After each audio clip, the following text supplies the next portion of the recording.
Antes de salir de casa voy al cuarto de baño y me lavo las manos con jabón, me lavo la cara, me corto las uñas, me limpio las orejas, me lavo los dientes, limpio concienzudamente cada rincón de mi cuerpo. Hay ocasiones en que estar limpio es fundamental. Luego, frente al espejo, estudio mi rostro con detenimiento. Aquí se refleja la cara que he heredado de mi padre y de mi madre, aunque la de mi madre no la recuerdo en absoluto. Por mucho que intente borrar la expresión que se refleja en él, por mucho que intente apagar el brillo de mis ojos, por mucho que esculpa mi cuerpo, no puedo cambiar de rostro. Por muy ardientemente que lo desee, este par de cejas largas y espesas y la arruga del entrecejo que solo pudo haber heredado de mi padre, no las puedo borrar. Si quieres, podría matarlo. Con la fuerza que ahora tengo no me costaría nada. También podría borrar a mi madre de mi memoria, pero no puedo expulsar los genes que se encuentran en mí, porque para expulsarlos debería desterrarme a mí de mí mismo. Y aquí está la profecía, como un mecanismo enterrado en mí, como un mecanismo enterrado en mí. Apago la luz y salgo del lavabo. Un silencio húmedo y pesado se cierne sobre la casa. Susurros de gente que no existe, el hálito de los muertos. Miro a mi alrededor, me detengo, respiro hondo. Las agujas del reloj marcan las 3 de la tarde. Las 2 agujas están cargadas de una cruel indiferencia. Bajo su aparente imparcialidad, no están de mi lado. Ha llegado el momento de dejar atrás este lugar. Tomo la pequeña mochila en la mano, me la cargo al hombro. Lo había ensayado muchas veces, pero jamás me había parecido tan pesada. He decidido dirigirme a Shikoku. No hay ninguna razón para ello. Pero mientras estoy mirando el mapa se me ocurre, no sé por qué, que es allí a donde debo ir. Por mucho que lo mire, no. Cuanto más lo miro, más atraído me siento por ese lugar. Mucho más al sur que Tokio, separado de Honshu. En ella se encuentra Tokio, nota de la traductora. El clima es cálido. Jamás he pisado esa zona y no tengo allí un solo conocido, ningún pariente. Si alguien indaga mi paradero, aunque no creo que lo haga nadie, no existe ninguna posibilidad de que dirija hacia allá la mirada. Recojo en la ventanilla el billete que había reservado, monto en el autocar nocturno. Es el medio de transporte más barato para ir a Takamatsu. Unos 10.000 yenes y pico. Nadie se fija en mí. Nadie me pregunta la edad. Nadie se me queda mirando. Únicamente el revisor inspecciona mi billete con gesto mecánico. Solo hay una tercera parte de los asientos ocupada. En su mayoría los pasajeros viajan solos, como yo, y el interior del autocar está sumido en un silencio extraño. El camino hasta Takamatsu es muy largo. Según los horarios del autocar, son unas 10 horas de viaje. Llegaremos allí por la mañana temprano. Pero a mí el tiempo no me importa. Yo ahora lo tengo a expuertas. Cuando a las 8 pasadas dejamos la terminal de autobuses, inclino el respaldo del asiento y me duermo. En el preciso instante de hundirme en él, siento cómo se me va debilitando la conciencia, igual que si se me hubieran agotado las pilas. Poco antes de medianoche empieza a llover a cántaros. De vez en cuando me despierto y, a través de las cortinas baratas, contemplo la autopista en la noche. Las gotas de lluvia azotan con estrépito la ventana, emborronan la luz de las farolas que hay al borde del camino. Están plantadas a intervalos regulares, parece que miden el mundo hasta el infinito. Una nueva luz se acerca y, un instante después, ya se ha convertido en una luz vieja a mis espaldas. Me doy cuenta de que ya han dado las 12 de la noche. Y, de manera automática, como si se me acercara de frente, hace su aparición el día de mi 15º cumpleaños. «¡Feliz cumpleaños!», me desea el joven llamado Cuervo. «Gracias», le digo yo. Pero la profecía, todavía una sombra, me acompaña. Compruebo que el muro que he levantado a mi alrededor todavía sigue en pie. Cierro las cortinas. vuelvo a dormirme. 2. El presente documento, catalogado como estrictamente confidencial por el Ministerio de Defensa de los Estados Unidos de América, fue desclasificado en 1986 en base a la Ley de Desclasificación de Documentos Oficiales. Actualmente puede consultarse en el Archivo Nacional de los Estados Unidos de América, NARA, en Washington. Esta serie de entrevistas grabadas se realizaron entre los meses de marzo y abril de 1946 bajo la supervisión del comandante James P. Warren del Departamento de Inteligencia del Ejército de Tierra. El alférez Robert O'Connell y el brigada Harold Katayama se encargaron del trabajo de campo en la zona. La población XXX de la prefectura de Yamanashi. En todas las entrevistas efectuó las preguntas el alférez Robert O'Connell, la traducción al japonés correspondió al brigada Harold Katayama y de la redacción de los documentos se encargó el soldado de segunda clase William Cohn. Las entrevistas se realizaron a lo largo de 12 días y a este efecto se destinó la sala de visitas del ayuntamiento de la población XXX en la prefectura de Yamanashi. El alférez O'Connell entrevistó por separado a una profesora de la Escuela Nacional del barrio XXX de la población XXX, un médico residente en la zona, 2 miembros del cuerpo de la policía local y 6 niños.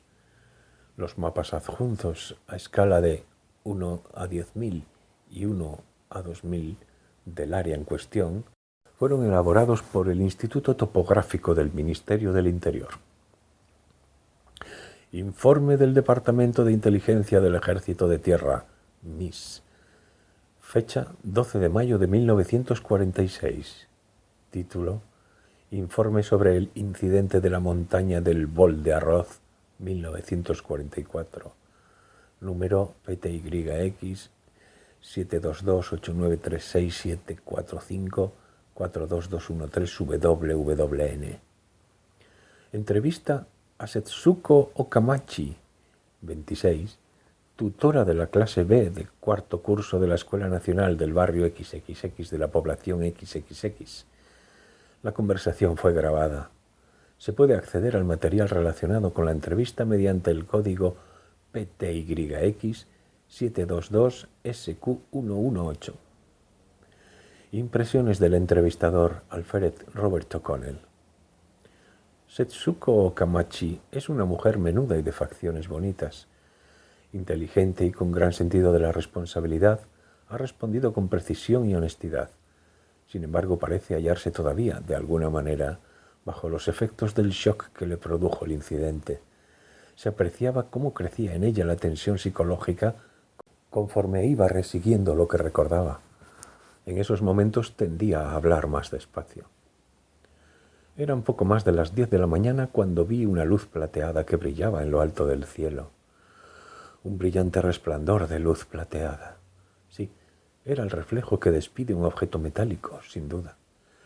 Y ese resplandor se fue desplazando muy despacio por el cielo, de este a oeste.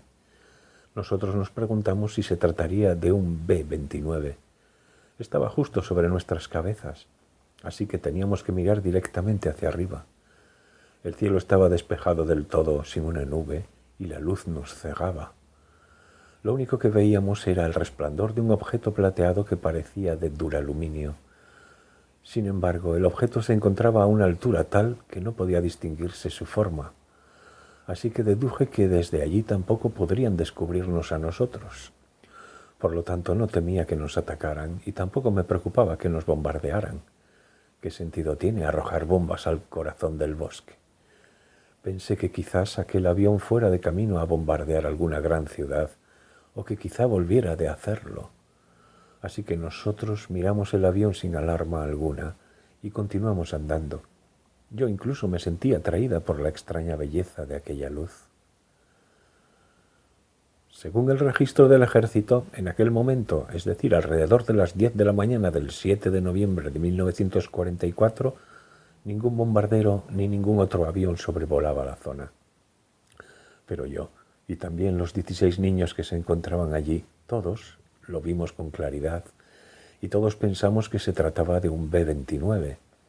Todos habíamos visto varias veces formaciones de B-29 y sabíamos que solo los B-29 pueden volar tan alto.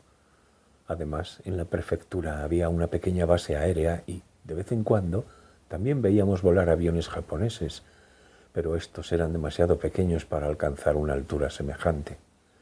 Además, el brillo del duraluminio es diferente al brillo de cualquier otro metal, y los únicos aviones hechos de duraluminio son los B-29.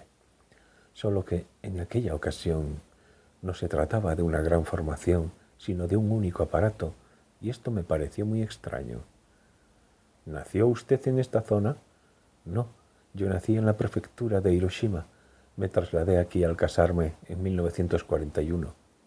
Mi marido era profesor de música en un instituto de esta prefectura, pero en 1943 fue llamado a filas y en junio de 1945 tomó parte en la batalla de Luzón y murió en combate.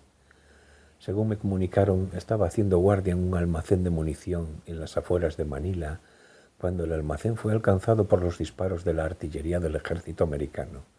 Mi marido murió en la explosión. No tuvimos hijos. ¿Cuántos alumnos tenía a su cargo aquel día?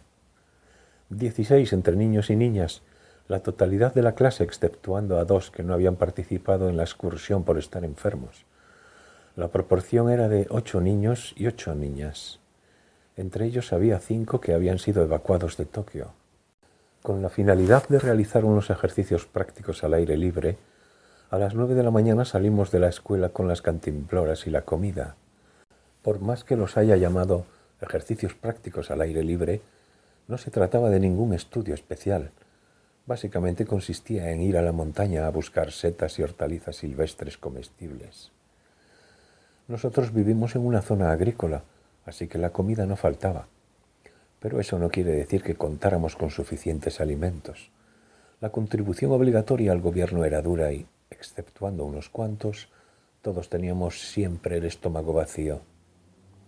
Por lo tanto, exhortábamos a los niños a que buscaran, fuera donde fuese, algo comestible. Era una situación de emergencia y los estudios habían pasado a un segundo término. Así pues, en aquellos momentos se realizaban con frecuencia los así llamados ejercicios prácticos al aire libre. Alrededor de la escuela hay zonas de gran riqueza natural y no resultaba difícil encontrar lugares idóneos para realizar estos ejercicios prácticos. En este sentido, podíamos considerarnos afortunados.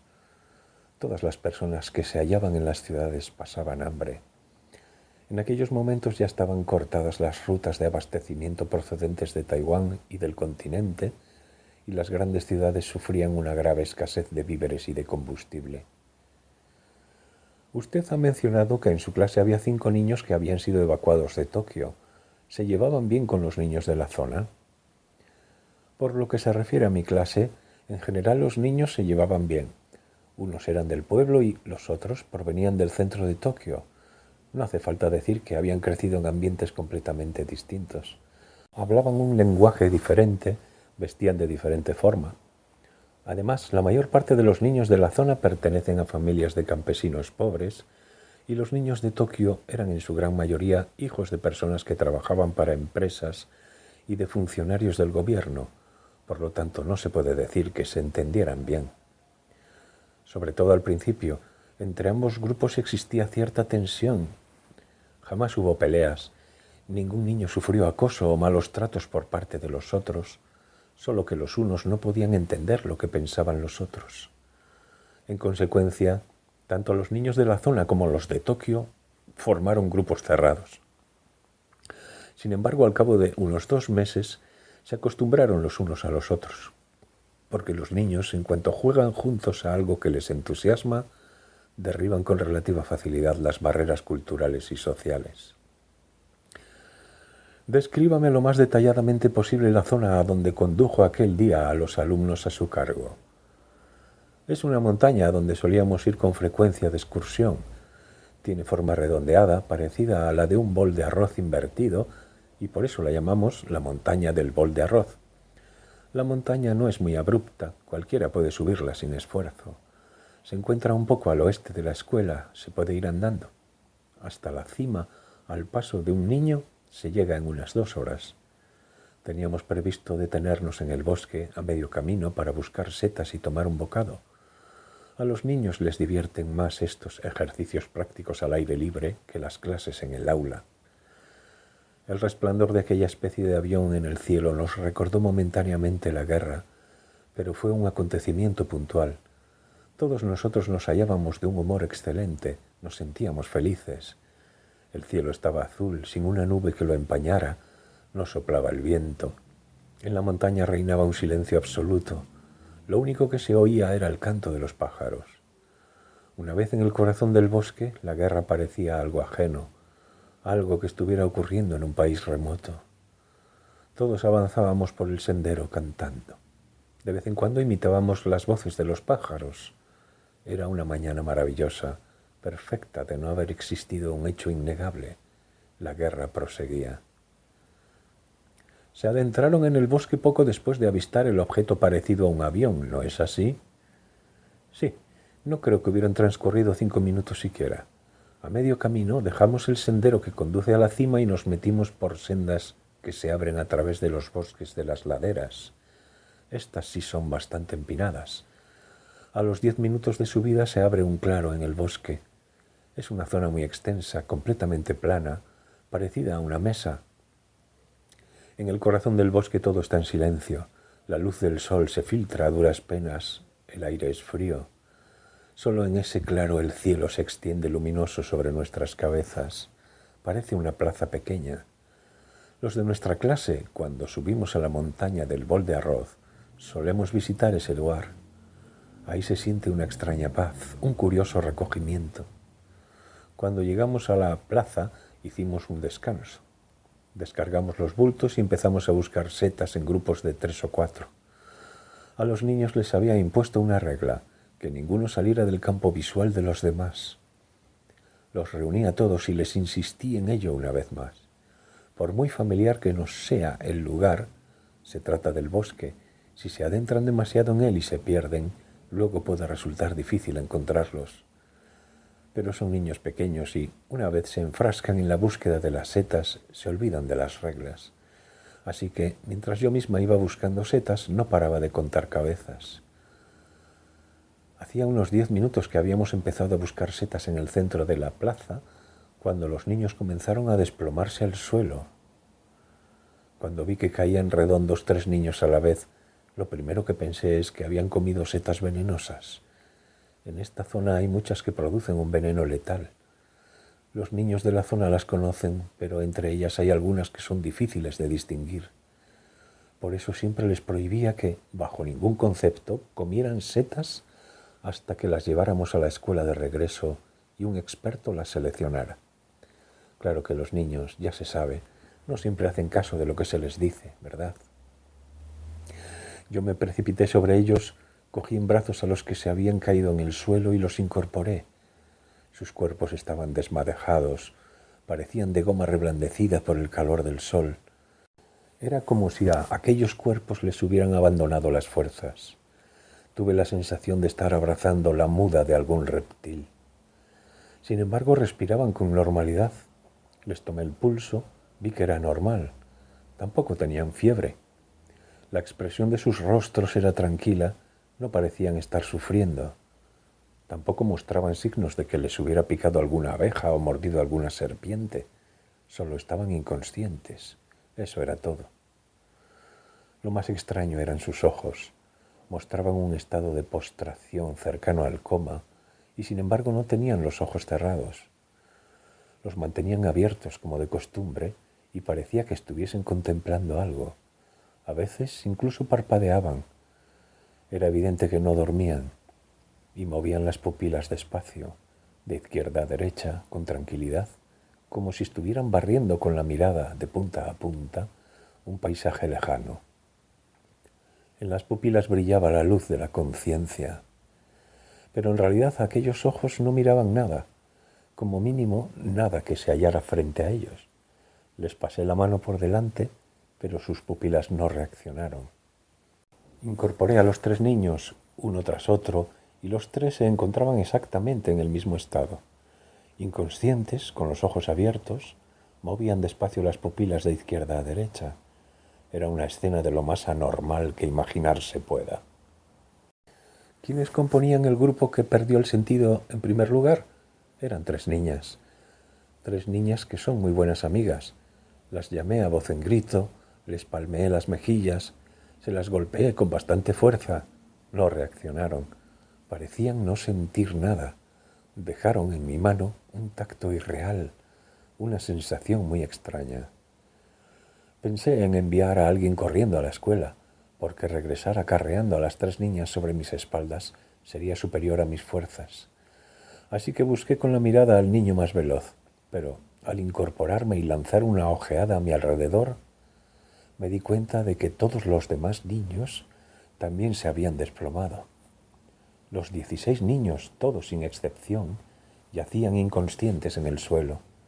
Yo era la única que no se había desplomado y permanecía en pie consciente. Solo yo. Aquello parecía un campo de batalla. En esos momentos, ¿apreció usted algo anormal en el lugar de los hechos? ¿Algún olor, algún sonido, alguna luz? Tras reflexionar unos instantes. No. Tal como le he dicho antes, aquella zona era muy tranquila, la paz en sí misma. Ni un sonido, ni una luz, ni un olor. No se apreciaba cambio alguno. Solo que la totalidad de los niños, todos sin excepción, yacía en el suelo. Tuve la sensación de ser la única superviviente del mundo. Me sentí muy sola. Me asaltó una soledad tan grande que no se puede comparar con nada. Deseé evaporarme en el aire, tal cual, sin un solo pensamiento. Pero yo tenía una responsabilidad como tutora de la clase, así que respiré hondo, me precipité corriendo ladera abajo y me dirigí a la escuela en busca de ayuda.